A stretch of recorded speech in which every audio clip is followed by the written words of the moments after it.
인류 최후의 날을 위한 죽음의 비행기, 러시아의 일류신 80 맥스돔을 아시나요?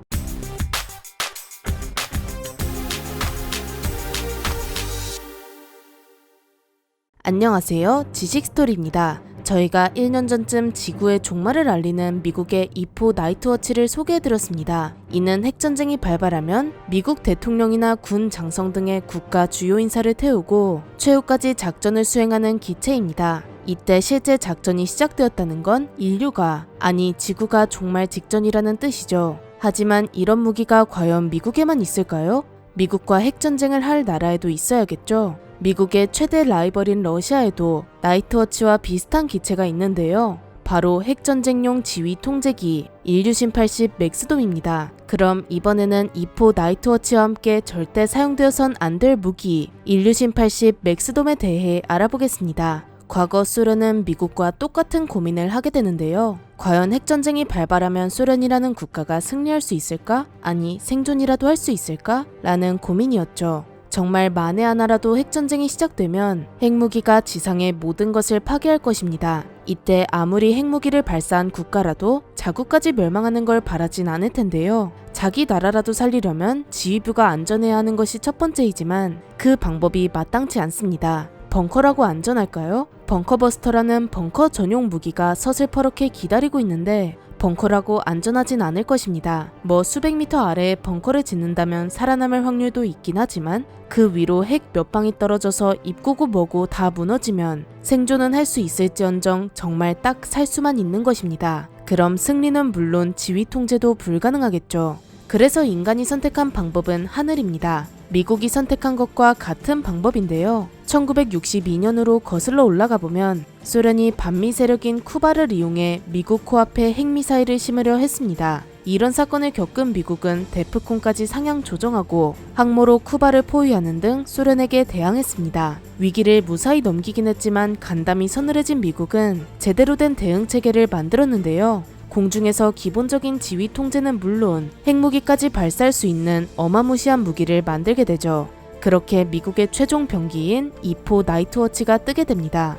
그런데 작은 것 하나부터 우주기술까지 모든 것을 경쟁하던 소련이 미국의 이런 행보에 가만히 있을 리가 없죠. 쟤네 봐라, 재밌는 거 만드네? 우리도 하자 라며 자신들도 공중 지휘 통제기를 개발하는데요. 미국이 대형 항공기를 기반으로 만들었으니 소련도 질 수 없다며 자국의 대형 민항기인 일류신 86을 바탕으로 개발에 착수하게 됩니다. 개발은 소련의 항공기 개발국인 일류신이 맡게 되죠. 일류신은 일류신 86을 바탕으로 일류신 86 VKP를 개발했는데 VKP는 공중지휘소라는 의미로 일류신 86을 지휘 통제기로 만들었다는 뜻입니다. 1985년이 되자 초도 비행에 성공했죠. 이제 껍데기는 완성했으니 핵전쟁 한가운데에서도 작전을 수행할 수 있도록 준비하는데요. 그 아수라장에서 아군과 교신하고 명령을 하달할 수 있도록 각종 지휘 통제 장비와 통신 장비를 장착했습니다. 그리고 군용 항공기로서 당연히 필요한 항전 장비도 장착했죠.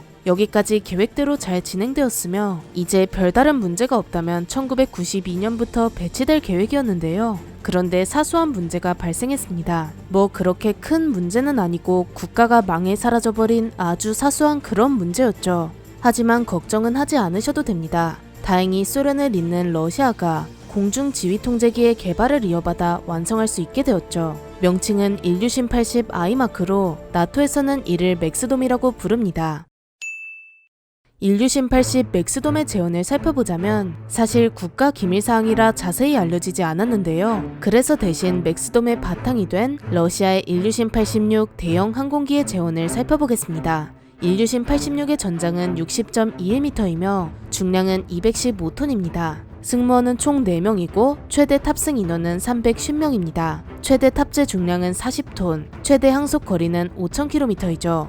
맥스돔은 소련 시절부터 개발된 기체로 원래는 꼭꼭 숨겨져 있었지만 소련이 망한 뒤 1992년 사진이 공개되며 처음으로 모습을 드러냈는데요. 총 4기의 맥스돔이 러시아 공군으로 인도되었으며 현재도 운용하고 있다는 것이 알려졌습니다. 하지만 언제 개발을 완료해 언제 배치했는지조차 잘 알려지지 않은 베일에 감춰진 무기이죠. 사실상 전략 무기라서 어쩔 수 없는 부분이긴 합니다. 어쨌든 한 줌도 안 되는 정보지만 알려진 정보를 바탕으로 특징을 뜯어보겠습니다. 먼저 핵전쟁 발발이 거의 확실해진다면 맥스돔은 국가의 주요 인사를 태우고 비교적 안전한 하늘로 날아오릅니다. 그리고 적의 핵미사일이 발사되는 즉시 핵 보복 공격을 지휘합니다. 러시아에는 이미 최후의 날 기계라고 불리는 자동 보복 시스템이 구축되어 있지만 역시 사람이 직접 핵공격을 지휘하는 것이 가장 효율적이겠죠. 이럴 때 맥스돔은 핵공격을 지휘하기도 하고 이후 잔존 병력들을 이용한 후속 전투를 지휘하기도 합니다.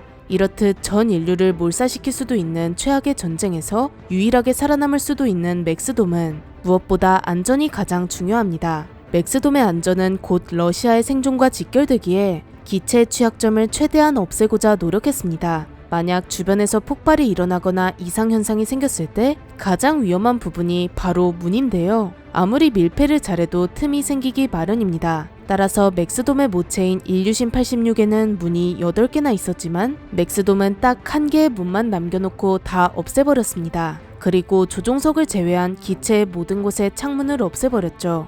핵폭발로 인한 열과 전자기파로부터 내부에 탑승한 인원을 보호하기 위함입니다. 그리고 핵이 아무리 무서워도 더위는 못 참죠. 기내에 에어컨이 잘 구비되어 있는데요. 사실 더위는 농담이고 에어컨에 방사능 낙진을 걸러내는 필터가 있습니다. 그리고 전자장비가 많아 온도를 잘 유지해야 문제없이 운용할 수 있죠. 거기다 더위도 해결할 수 있긴 합니다. 또 창문이 있는 조종실이 가장 위험한데 조종사의 눈을 가릴 수는 없으니 대신 유리창 측면에 방지판 블록을 붙여 EMP라도 막을 수 있도록 설계했습니다.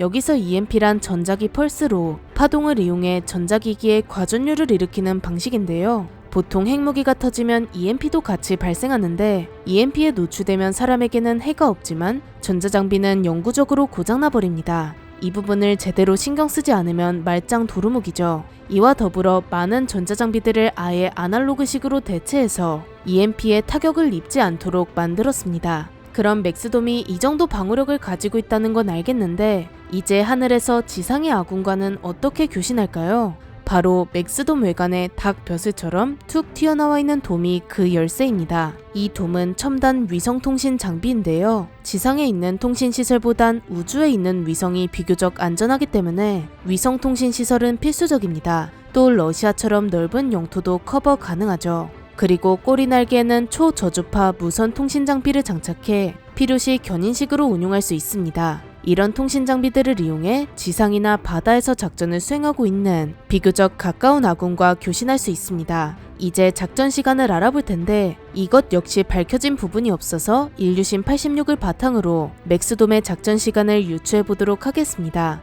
우선 일류신 86과 일류신 80에는 NK86이라는 터보 제트 엔진이 4개 탑재되어 있는데요. 이 엔진을 통해 마하 1이 채 안되는 속도로 최대 5000km를 날아갈 수 있습니다. 에이 겨우 이것밖에 못 날아? 라는 생각이 들기도 하지만 앞서 언급했듯 정확한 항속거리는 기밀이며 공중급유기를 이용해 작전거리를 늘리는 것도 가능합니다. 정확한 시간은 러시아 군부만 알고 있겠죠. 또 맥스돔과 함께 비행하는 항공기는 공중급유기만 있는 것이 아닌데요. 최후까지 살아남아 명령을 하달해야 하는데 비행 중 적기라도 마주한다면 그 상황을 어떻게 해결할까요? 우선 맥스돔 자체에는 별도의 무장이 없고 다른 전투기들의 호위를 받게 됩니다. 아마도 현재 러시아 주력 전투기인 수호이 27이나 수호이 35 시리즈가 출격할 것으로 예측할 수 있죠. 가까운 미래에는 5세대 전투기인 수호이 57도 함께 나설 것입니다. 맥스돔은 미국의 E4 나이트워치와 함께 지구 최후의 날에 떠오를 비행기인데요. 총 4기의 맥스돔 중 어느 비행기가 떠오를지도 모르며 실제 운용 중인지도 밝혀지지 않았습니다. 그저 3기가 민항기로 위장하고 있는 모습이 사진으로 찍혀서 아직 쓰고 있긴 하구나 라고 짐작 정도만 하고 있는 상황이죠. 분명 4기를 도입했다고 했는데 왜 사진에는 3기만 찍혔을까요? 한 기는 퇴역한 걸까요? 여기서 러시아가 엄청나게 자존심이 상한 미친 사건이 터집니다. 불과 작년인 2020년 12월 맥스돔이 러시아의 로스토프 비행장에서 정비를 받고 있었는데요. 그런데 누군가 맥스돔의 통신장비 일부를 뜯어가 버립니다. 애초에 정비 공장 자체가 완전히 밀폐되어 있기 때문에 내부자의 소행이거나 내부자의 협력을 받은 제3자의 소행 혹은 외국 정보기관의 공작일 가능성도 있습니다. 팩트는 국가 최고 기밀 장비가 털렸다는 것이죠. 이런 식으로 러시아가 최면을 구기긴 했지만 맥스돔 같은 무기가 존재한다는 것은 러시아가 그만큼 강력한 핵전력을 보유했다는 뜻입니다. 어찌됐든 일류신 80 맥스돔이라는 기체는 절대 작전에 나서면 안 되는 비행기죠. 러시아는 끊임없이 맥스돔을 업그레이드해서 간간히 에어쇼에도 선보이며 맥스돔의 건재함을 대중들에게 알리고 있습니다. 이렇게 인류 최후의 날에 날아오를 비행기, 러시아의 일류신 80 맥스돔에 대해 알아보았는데요. 영상을 재미있게 보셨다면 구독과 좋아요 부탁드립니다. 감사합니다. 지식 스토리였습니다.